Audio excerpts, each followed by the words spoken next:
You're always stuck in second gear. When it hasn't been your day, week, your month, or even your year. But I'll be there for you. When the rain starts to pour, I'll be there for you. Like I've been there before. I'll be there for you. 'Cause you're there for me too. En este vídeo veremos la anatomía del corazón, el ciclo cardíaco, la hipertensión y los efectos de la hipertensión en los riñones. Partes del corazón. Esta explicación la realizaremos en el orden de cómo pasa la sangre por el corazón. Primeramente nos encontramos con la vena cava inferior y la superior. Seguidamente, dentro del corazón nos encontramos la aurícula derecha, que como podemos observar, las aurículas son mucho más pequeñas que los ventrículos. Para poder acceder al ventrículo derecho tenemos que pasar por la válvula tricúspide. Esta válvula consiste en 3 hojuelas delgadas de tejido llamadas cúspides. Estas hojuelas se abren para permitir que la sangre fluya desde la aurícula derecha hasta el ventrículo derecho. Como la válvula mitral recibe cuerdas tendinosas, músculos papilares. Seguidamente, en el ventrículo derecho, para pasar el pulmón por la arteria pulmonar, hay que pasar otra válvula llamada sigmoidea pulmonar, que está formada por 3 válvulas, 2 posteriores y una anterior. A la vuelta de la sangre del pulmón nos encontramos en las venas pulmonares izquierdas, que conecta con la aurícula izquierda, pero habría que pasar por la válvula mitral para conseguir acceder al ventrículo izquierdo. Esta válvula es llamada también bicúspide, porque está formada por 2 hojuelas. Su función es impedir que la sangre retorne de esta válvula, que está conectada con cuerdas tendinosas, músculos papilares.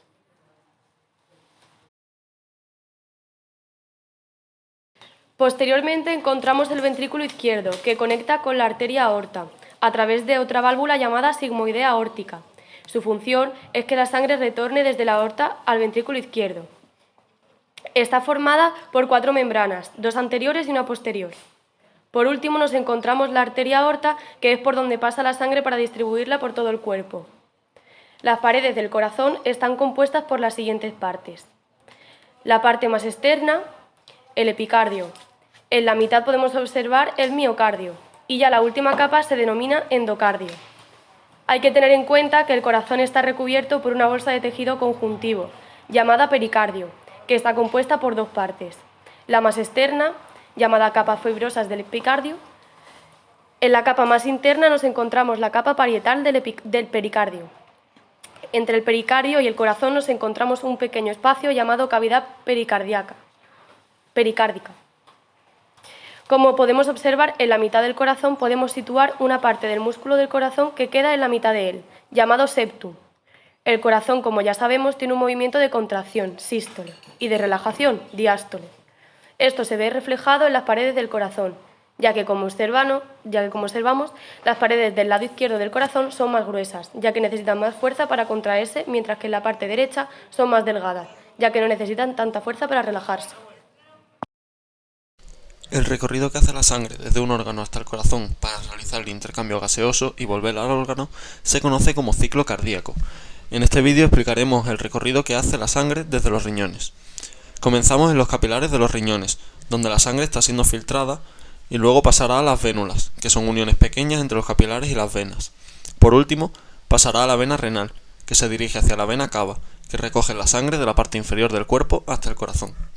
Tras pasar por la vena cava, entra al corazón a la aurícula derecha gracias a la diástole que se produce, dejando que pase la sangre. Al entrar la sangre, se produce una sístole para empujarla hacia el ventrículo derecho a través de la válvula tricúspide. Al llegar la sangre al ventrículo derecho, mediante una sístole es expulsada por la arteria pulmonar, abriendo hacia así la válvula pulmonar hasta el pulmón, donde se hace el proceso de intercambio gaseoso, mientras que en el ventrículo derecho se produce una diástole para el paso de la sangre. Al realizar este proceso, la sangre vuelve al corazón mediante la vena pulmonar, llamado así circuito menor, donde invierte las funciones de la vena y las arterias. ya que las arterias llevan sangre rica en CO2 al pulmón y las venas traen sangre rica en O2 al corazón. La aurícula izquierda se encuentra en sístole, mientras el ventrículo izquierdo está en diástole. Mediante una diástole se introduce la sangre en la aurícula izquierda. A continuación, se produce una sístole abriendo así la válvula mitral, introduciendo la sangre en el ventrículo izquierdo, que se encuentra en diástole. Por último, tendremos que producir otra sístole abriendo la válvula aórtica para pasar la sangre a la arteria aórtica, y así llegando a la arteria renal, donde a continuación seguirá su proceso a través de las arteriolas. ¿Qué son las arteriolas? Las arteriolas son ramificaciones llegadas de las arterias aortas, puede haber principales y secundarias. Como hemos dicho anteriormente, seguirá su proceso a través de la arteriola, llegando a los capilares. Cuando llega la sangre a la arteria renal, tendrá dos desviaciones, que irá para el riñón derecho y otro para el riñón izquierdo. A continuación veremos cómo la sangre rica en dióxido de carbono entra por la aurícula derecha, pasa al ventrículo derecho y sale por la arteria pulmonar.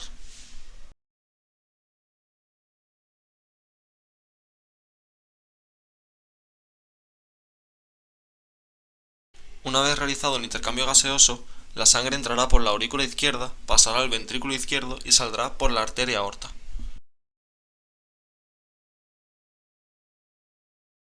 Ahora vamos a hablar sobre la hipertensión arterial. La presión arterial alta es ocasionada por un estrechamiento de unas arterias muy pequeñas, llamadas arteriolas, que regulan el flujo sanguíneo en el organismo. A medida que estas arteriolas se estrechan o se contraen, el corazón tiene que esforzarse más para bombear la sangre a través de un espacio más reducido, y la presión dentro de los vasos sanguíneos aumenta. Esto genera que la sangre deje de llegar a los órganos y dejen de funcionar. Esto pasa cuando la presión arterial supera de 140 a 159 miligramos de mercurio y la diastólica supera de 90 a 99 miligramos de mercurio. ¿Qué factores causan la hipertensión? Alrededor del 90 al 95% de los casos de presión arterial alta son de hipertensión primaria o esencial. Eso significa que se desconoce la verdadera causa, pero existen diversos factores relacionados con la enfermedad.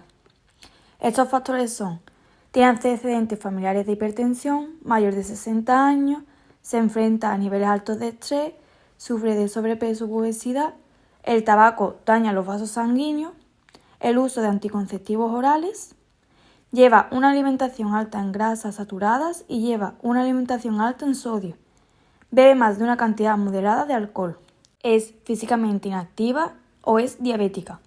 Del 5 al 10% restante sufren hipertensión secundaria. Esto significa que la presión arterial alta es causada por otra enfermedad. Puede ser alteraciones de la glándula paratiroides, acromegalia, que es cuando la glándula pituitaria produce un exceso de hormonas del crecimiento, tumores en las glándulas suprarrenales o pituitarias, reacciones a medicamentos recetados o el embarazo. El pronóstico. El pronóstico de la hipertensión arterial depende de su grado de control. Si se tienen hábitos de vida saludables, se toma la medicación habitualmente para conseguir disminuir las cifras de presión arterial.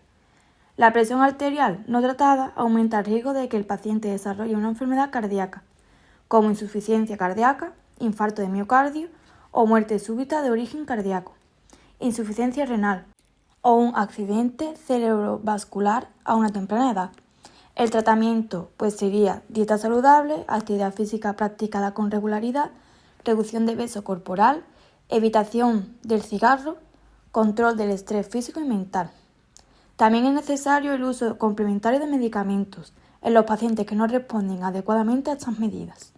En este punto es importante recordar que la hipertensión arterial es una enfermedad crónica, por lo que los cambios de comportamiento y el tratamiento prescrito por el médico deben conservarse durante largos periodos de tiempo, habitualmente a lo largo de la vida, para evitar las complicaciones asociadas. Signos y síntomas. La mayoría de las personas con presión arterial alta no tienen signos ni síntomas, incluso si las lecturas de presión arterial alcanzan niveles peligrosamente elevados. Se pueden descubrir a raíz de la presencia de dolores de cabeza frecuentes, hemorragias nasales espontáneas, sensación de inquietud, nerviosismo, etc. Y de forma menos frecuente por dolor de cabeza intenso, sensación de frialdad y angustia, palpitaciones y temblor. Puede ser también por un descubrimiento casual, por revisiones médicas, cirugías, etc.